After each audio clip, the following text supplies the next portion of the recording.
So I had this idea to shop for some Jamaican beef patties. However, I couldn't find any. So what did I do? I ended up making a Jamaican-inspired curry beef pot pie. And it was so good. Now I'm going to show you how I made it. I had some ground beef.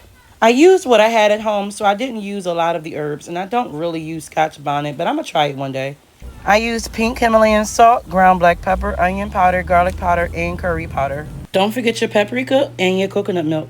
If I were you, I would also preheat my oven ahead of time. I preheated my oven to 400. I think it's best to do it at 350 because I kind of feel like I overcooked my puff pastry just a little bit. I also added some Parmesan cheese and fire roasted peppers. Then I added 1 bag of frozen mixed vegetables and some butter. I allowed that to cook for about 10 minutes, then I was ready to bake. Baking pot pie is really mostly about the crust than it is about the actual filling.